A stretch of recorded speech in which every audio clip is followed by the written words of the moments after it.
Breaking news చూస్తున్నా MP అభ్యర్థులపై Telangana Congress focus పెట్టింది. గెలుపు గుర్రాలపై తీవ్రంగా కసరత్తు చేస్తుంది. మార్చి 1 లేదా 2న ప్రదేశ్ ఎన్నికల కమిటీ స్క్రీనింగ్ కమిటీలు భేటీ కానున్నాయి. సమావేశంలో సీట్ల సర్దుబాటు, ఒక్కో సెగ్మెంట్ కు 2 లేదా 3 పేర్లతో కూడిన జాబితాను కేంద్ర ఎన్నికల కమిటీకి స్క్రీనింగ్ కమిటీ సిఫార్సు చేయనుంది. ఏఐసీసీ సలహాలు, సూచనలు తీసుకుంటూ ముందుకెళ్తుంది. ఇక టికెట్లు కేటాయించిన తర్వాత నేతల మధ్య సమన్వయం కోసం తెలంగాణ వ్యవహారాల ఇన్ఛార్జ్ దీపదాస్ మున్షి మానిటరింగ్ చేస్తున్నారు.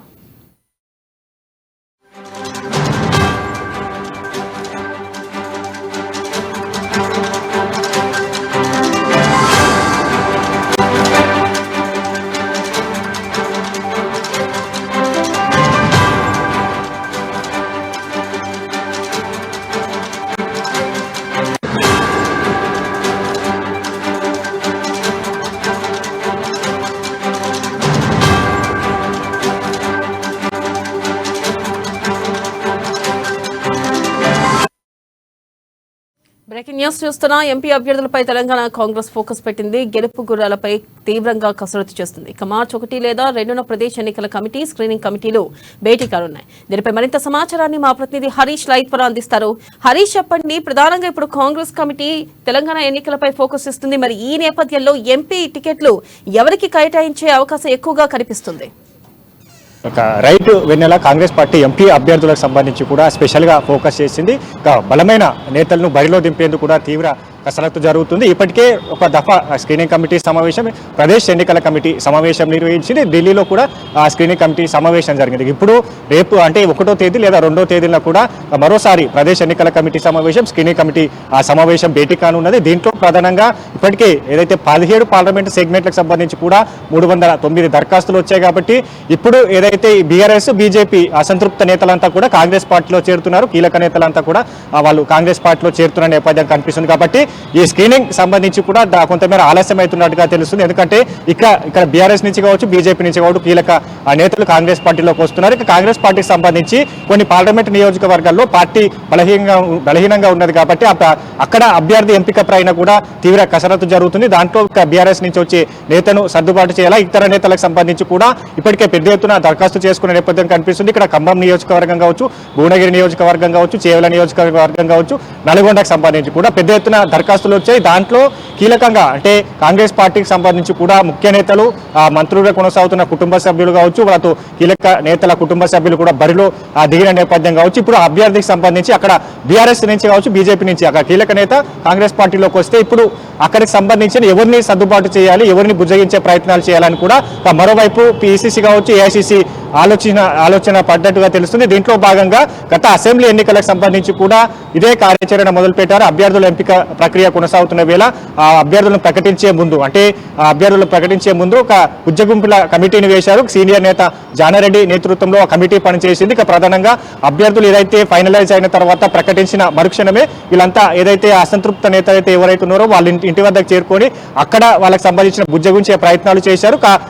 అధికారంలోకి వస్తే మిగతా నామినేటెడ్ పోస్టులు కావచ్చు, కార్పొరేషన్ పదవులు ఇస్తానికి కూడా గతంలో ఆ బుజ్జగింపుల కమిటీ పనిచేసింది. ఇప్పుడు దానికి సంబంధించి కూడా ఇప్పుడు ఎంపీ అభ్యర్థులకు సంబంధించి 17 సెగ్మెంట్లలో పోటాపోటీ నెలకొన్న నేపథ్యం ఉన్నది. ఇప్పటికే బీఆర్ఎస్ నుంచి కావచ్చు, ఇక్కడ హైదరాబాద్కు సంబంధించి కూడా క్రియాశీలకంగా గత కొద్ది రోజుల క్రితం నుంచి చూస్తే భారీగా చేరికలు ఉన్న నేపథ్యం ఉన్నది. ఇక మాజీ మంత్రులు కావచ్చు, మాజీ మేయర్లు, డిప్యూటీ మేయర్లు వీళ్ళంతా కూడా కాంగ్రెస్ పార్టీలో చేరుతున్న నేపథ్యం అయితే ఉంది. కాబట్టి ఇప్పుడు అభ్యర్థుల ఎంపిక సంబంధించి వాళ్ళు టికెట్ ఆశించిన తర్వాతనే కాంగ్రెస్ పార్టీలో చేరుతున్నట్టుగా తెలుస్తున్న నేపథ్యంలో ఇప్పుడు ఎంపిక ప్రక్రియ సంబంధించి కూడా కొసమెరుపుగా మిగిలింది. దానికి సంబంధించి 1 లేదా 2వ తేదీన సంబంధించి కూడా మరోసారి కమిటీ సమావేశం ఉంటుంది. ఈ సమావేశంలో కూడా ప్రధానంగా ఇదే ఎజెండాకు కూడా చర్చించే అవకాశాలు కనిపిస్తున్నాయి. అయితే అభ్యర్థికి సంబంధించి అక్కడ ఎవరిని బరిలో దించాలనే పైన కూడా కేంద్ర ఎన్నికల కమిటీకి సంబంధించి కూడా 1, 2 లేదా 3 పేర్లతో కూడిన నివేదికను సిద్ధం చేస్తారు. ఆ నివేదికను కేంద్ర ఎన్నికల కమిటీకి పంపించడం జరుగుతుంది. కేంద్ర ఎన్నికల కమిటీ సంబంధించి కూడా అక్కడ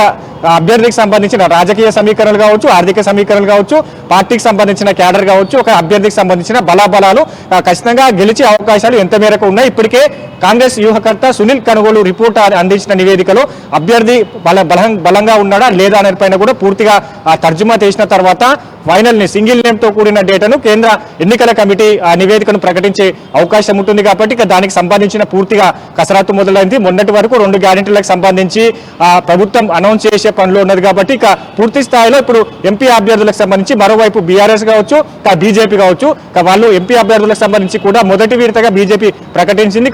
బీఆర్ఎస్ కూడా ప్రకటించేందుకు సిద్ధపడ్డది కాబట్టి ఇప్పుడు కాంగ్రెస్ పార్టీకి సంబంధించి కూడా 17 స్థానాలు ఒకేసారి ప్రకటించాలి, విడతలుగా ప్రకటించే దానిపైన కూడా ఎల్లుండి జరిగే ఈ స్క్రీనింగ్ కమిటీ సమావేశంలో చర్చకు వస్తాయి. ప్రధానంగా ఈ 17 పార్లమెంట్ సెగ్మెంట్లకు సంబంధించి కూడా పోటాపోటీ నెలకొన్న నియోజకవర్గాలు కూడా ఉన్నాయి. మొత్తంగా ఖమ్మం సంబంధించి కూడా ఇప్పుడు అక్కడ డిప్యూటీ సీఎం సతీమణి మల్లు నందినితో పాటుగా పొంగులేటి శ్రీనివాస్ రెడ్డి సోదరు ప్రసాద్ రెడ్డి, అలాగే యుగేందర్ రెడ్డి, తుమ్మల నాగేశ్వరరావు కొడుకు యుగేందర్ రెడ్డి కూడా తీవ్రంగా ప్రయత్నిస్తున్నారు. ఇక సూర్యాపేట నల్గొండ జిల్లాకు సంబంధించి కూడా సూర్యాపేట పటేల్ రమేష్ రెడ్డికి గతంలో అసెంబ్లీ ఎన్నికల్లో కూడా టికెట్ ఆశించి భంగపడ్డారు. ఆయనను జానారెడ్డి నేతృత్వంలో కమిటీ పనిచేసింది. ఆయన ఇంటి వద్దకు వెళ్లారు, పార్టీ మారకుండా చర్యలు తీసుకున్నారు. ఆయనకు ఖచ్చితంగా ఎంపీ స్థానాన్ని ఇస్తామని కూడా గతంలో హామీ ఇవ్వడం జరిగింది. కాబట్టి ఇప్పుడు సంబంధించి కూడా ఆయనకు ఎంపీ స్థానాన్ని ఇచ్చేందుకు అవకాశాలు ఉన్నాయా లేదా జానారెడ్డి కుమారు జైవీర్ రెడ్డి కూడా అక్కడ నల్గొండ సెగ్మెంట్ కి సంబంధించి కూడా పోటీలో ఉన్నారు. కాబట్టి ఇప్పుడు ఎట్లాంటి నిర్ణయం తీసుకుంటుంది ఇప్పుడు స్క్రీనింగ్ కమిటీ కావచ్చు, కేంద్ర ఎన్నికల కమిటీ కావచ్చు, దాన్ని చూసే పనులు అయితే సికింద్రాబాద్ సంబంధించి కూడా పెద్ద ఎత్తున పోటీ పడుతున్న నేపథ్యం కనిపిస్తుంది. ఇక్కడ విద్యా స్రవంతి ఆమె కాంగ్రెస్ పార్టీలో చేరారు. ఆమె ఢిల్లీ వేదిక కూడా ప్రయత్నాలు చేస్తున్నట్టుగా తెలుస్తుంది. ఇక్కడ నుంచి కూడా కోదండరెడ్డి కిసాన్ కాంగ్రెస్ జాతీయ ఉపాధ్యక్షులు కోదండరెడ్డి దరఖాస్తు చేసుకున్నారు. సర్వే సత్యనారాయణ మాజీ కేంద్ర మంత్రి సర్వే సత్యనారాయణ కూడా దరఖాస్తు చేసుకున్న నేపథ్యం కనిపిస్తుంది. భువనగిరికి సంబంధించి కూడా కోమటిరెడ్డి కుటుంబ సభ్యుల నుంచి కూడా టికెట్ ఆశిస్తున్న నేపథ్యం కనిపిస్తుంది. మరోవైపు కాంగ్రెస్ పార్టీ ఉపాధ్యక్షులు చామల కిరణ్ కుమార్ రెడ్డి టికెట్ ఆశిస్తున్నారు. తీన్ బార్ మల్లన్న అలియాస్ చింతపండు నవీన్ కూడా అక్కడ టికెట్ ఆశిస్తున్న నేపథ్యం ఉన్నది. ఏదైతే బీసీ సామాజిక వర్గానికి సంబంధించి కూడా చెరగాని దయాకర్ అక్కడ ఏదైతే టికెట్ ఆశిస్తున్న నేపథ్యం ఉన్నది. మొత్తంగా అన్ని పార్లమెంట్ నియోజకవర్గాల్లో పోటాపోటీ నెలకొన్న నేపథ్యం కనిపిస్తుంది. ఆదిలాబాద్ కి సంబంధించి కూడా రేఖా నాయక్ ఆమె కాంగ్రెస్ పార్టీ గత అసెంబ్లీ ఎన్నికల సమయంలో కాంగ్రెస్ పార్టీలో చేరారు. రేఖా నాయక్ సంబంధించి కూడా ప్రధానంగా అక్కడ పేరు వినిపిస్తున్న నేపథ్యం కనిపిస్తుంది. ఆమెతో పాటుగా నరేష్ జాదవ్ అలాగే ప్రకాష్ రాథోడ్ ట్రై చేస్తున్న నేపథ్యం కనిపిస్తుంది. మొత్తంగా 17 పార్లమెంట్ సెగ్మెంట్లకు సంబంధించి కూడా 3-4 పోటాపోటీ హామీలు ఉన్నారు. కొన్ని నియోజకవర్గాల్లో అభ్యర్థికి సంబంధించి బలహీనంగా ఉన్నారు. కాబట్టి ఇప్పుడు అక్కడ ఏ అభ్యర్థిని నించోబెట్టాలి, బీఆర్ఎస్ నుంచి వచ్చే వారికి అక్కడ అవకాశం కనిపించాలా, లేదంటే కాంగ్రెస్ పార్టీకి సంబంధించిన ముఖ్య నేతలు గతంలో అసెంబ్లీ ఎన్నికల్లో ఓడిన వారికి అవకాశం కల్పించడానిపైన కూడా ఎల్లుండి జరిగే కేంద్ర ఎన్నికల స్క్రీనింగ్ కమిటీ సమావేశంలో కూడా చర్చకొచ్చే అవకాశం కనిపిస్తుంది. మొత్తంగా ఏదైతే ఇప్పుడు పార్లమెంట్ ఎన్నికలకు సంబంధించి కూడా 14 స్థానాల్లో ఖచ్చితంగా కాంగ్రెస్ పార్టీ గెలుస్తామని ధీమాతో వెళ్తున్న నేపథ్యంలో ఇప్పుడు అభ్యర్థుల ఎంపిక ప్రక్రియ అనేది కూడా క్రియాశీలకంగా మారబోతుంది.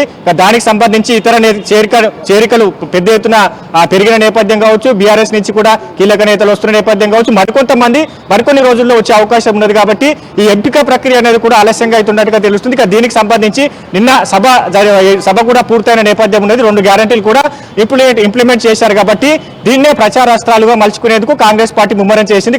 బహిరంగ సభలు నిర్వహించబోతుంది. దానికన్నా మునుపు ఈ అభ్యర్థుల ఎంపిక అనేది కూడా ఫైనలైజ్ చేసే అవకాశం కనిపిస్తుంది. 1 లేదా 2వ తేదీన ఏదైతే స్క్రీనింగ్ కమిటీ ప్రదేశ్ ఎన్నికల కమిటీ సమావేశం నిర్వహిస్తారో ఆ సమావేశంలో పూర్తిగా 2 లేదా 3 పేర్లను ఖరారు చేస్తూ కేంద్ర ఎన్నికల కమిటీకి పంపించడం జరుగుతుంది.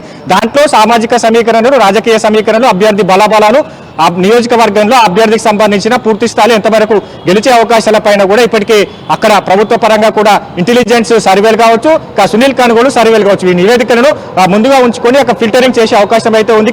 ఏదైతే వచ్చే మార్చి 2వ వారంలో ఏదైతే ఎన్నికల షెడ్యూల్ వచ్చే అవకాశం ఉంది. కాబట్టి మార్చి 1వ వారంలో అభ్యర్థుల ఎంపిక అనేది కూడా ప్రకటించే అవకాశం అయితే ఉన్నది. వెన్నెల అయితే హరీష్, ప్రధానంగా మనం చూసుకున్నట్టయితే రాహుల్ గాంధీ కూడా తెలంగాణ నుంచి పోటీ చేయనున్నారు అని చెప్పి తెలుస్తుంది. మరి ఈ నేపథ్యంలో ఈ ఎన్నికల స్క్రీనింగ్ కమిటీ తర్వాత భేటీ తర్వాత ఏమైనా క్లారిటీ వచ్చే అవకాశాలు ఉన్నాయంటారు?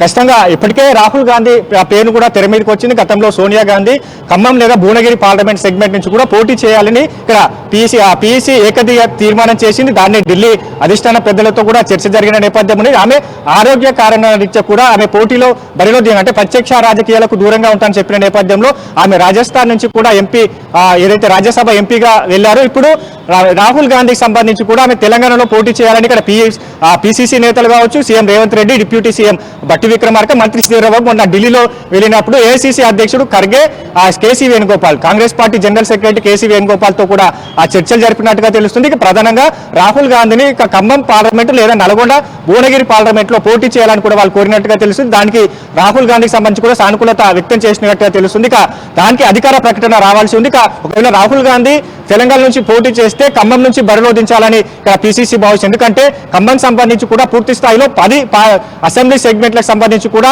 ఆ 9 సెగ్మెంట్లను కాంగ్రెస్ పార్టీ గెలిచిన అక్కడ సిపిఎం ఒక సెగ్మెంట్ గెలుచుకునే అవకాశాలు ఉన్నాయి. కాబట్టి పార్టీ అక్కడ బలంగా ఉన్నది, పార్టీ కేడర్ బలంగా ఉన్నది, గెలిచే అవకాశాలు చాలా వరకు ఉన్నాయి. కాబట్టి అక్కడి నుంచి పోటీ దింపాలని కూడా ఇప్పుడు పిసిసి భావిస్తున్న నేపథ్యంలో ఇక మరోవైపు భువనగిరికి సంబంధించి కూడా రాజకీయ సమీకరణల మాల ఇక ఉమ్మడి నల్గొండ జిల్లాకు సంబంధించి కాంగ్రెస్ పార్టీ అక్కడ కంచుకోటగా ఉంటుంది. ఇక మునుగోడు కావచ్చు, నల్గొండ కావచ్చు, భువనగిరి కావచ్చు, ఈ నియోజకవర్గాల్లో కాంగ్రెస్ పార్టీ బలంగా ఉన్నది. ఇప్పుడు బీఆర్ఎస్ పార్టీ అక్కడ చితికల పడ్డది. ఇప్పుడు అక్కడ ఆ సెగ్మెంట్ల అక్కడ ఆ పార్లమెంట్ సెగ్మెంట్లకు సంబంధించి కూడా అసెంబ్లీలో ఇక బీఆర్ఎస్ నేతలు తక్కువ మెజార్టీతో గెలిచారు కాబట్టి కాంగ్రెస్ పార్టీ సంబంధించి ఎమ్మెల్యేలు ఎక్కువగా ఉన్నారు కాబట్టి అక్కడ పార్టీ బలంగా ఉన్నది, ఖచ్చితంగా గెలిచే అవకాశాలు ఉన్నాయి. కాబట్టి ఈ 3 సెగ్మెంట్లకు సంబంధించి రాహుల్ గాంధీని పోటీ చేయాలని కోరుతున్నారు. దీనికి సంబంధించి కూడా ఆయన నుంచి కూడా క్లారిటీ వచ్చే అవకాశం ఉంది. అధిష్టానానికి సంబంధించి ఈ నిర్ణయం పట్ల ఏఐసీసీ ఒక నిర్ణయం తీసుకునే అవకాశం అయితే ఉంది.